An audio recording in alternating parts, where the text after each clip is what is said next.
up guys, welcome back to my channel and to another video on my channel.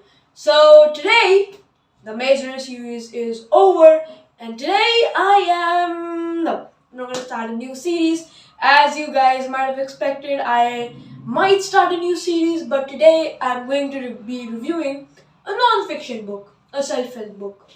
Now I have rarely uploaded book reviews of non-fiction and self-help books on this channel, but this one is specifically made for kids and made for aspirants who are studying for higher exams such as JEE, NEET, IS, etc.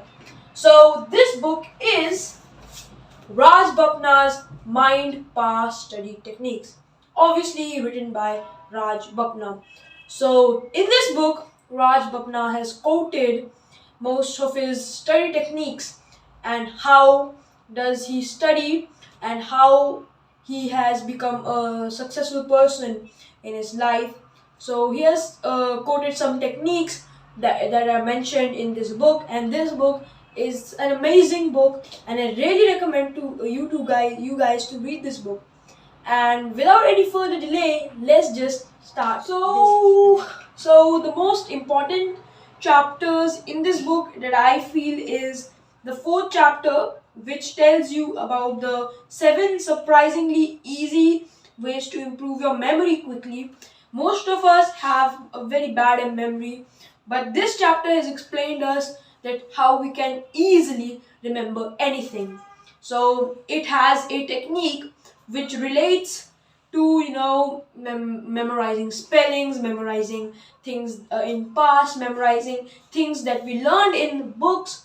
So what happens is when you memorize spellings, you need to relate it to some other realistic fact or realistic word. For example, to memorize the word believe, believe has a word lie, which means lie. So you can say that believe has a lie in it.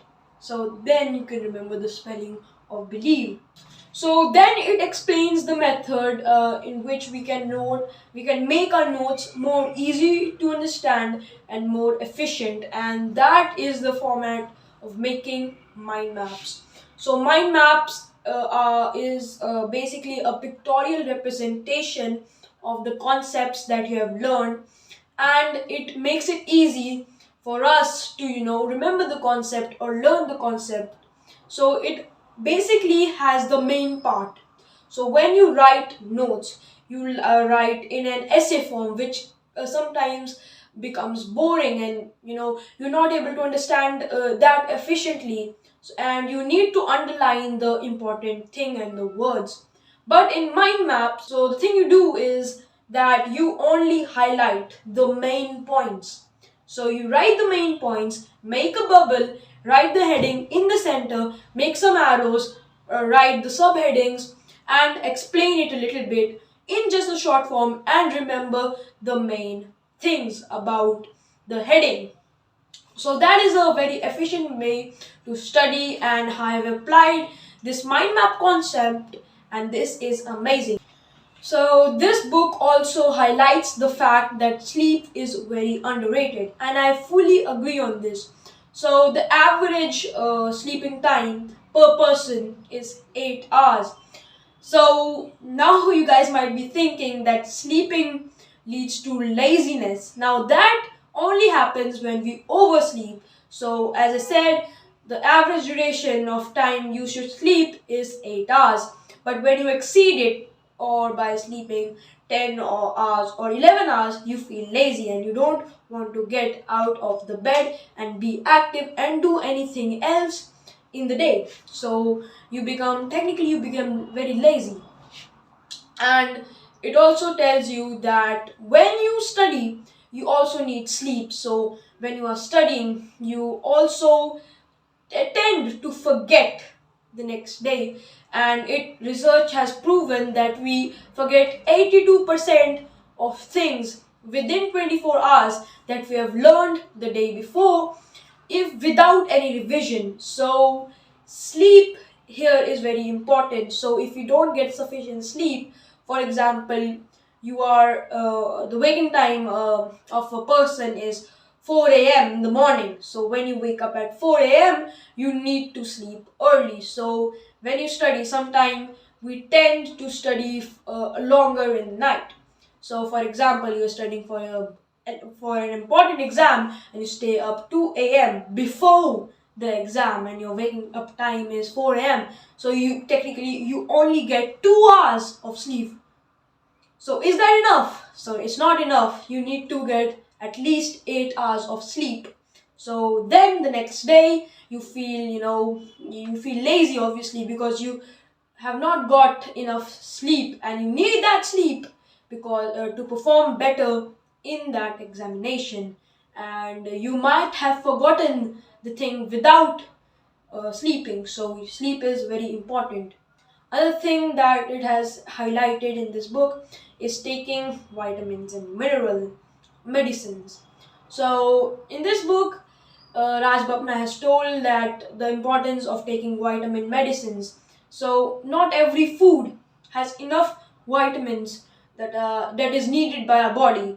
So in this book, he highlights of taking vitamin medicines, and that is pretty important because you need more of vitamins in your body. So then it highlights that you should not eat before an examination, at least 3 hours before an examination. So I kind of earlier I could have disagreed with this, but then I later on knew that the stomach takes a lot of time for the digestion of food, and if you eat something heavy, it approximately takes 3 or 4 hours to digest. So what happens is that before exam you should eat fruits. So fruits directly go to your stomach. It stays there for 10 to 20 minutes. Then it goes to the intestine where all the nutrients are taken.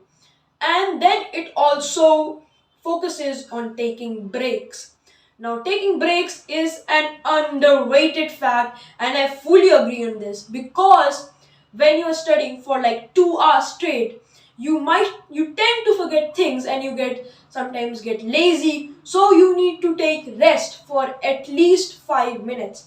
So this book has told us that after continuous 30 minutes of studying, you should take rest of at least 5 minutes and then get back to your daily routine. So that is also a very underrated fact.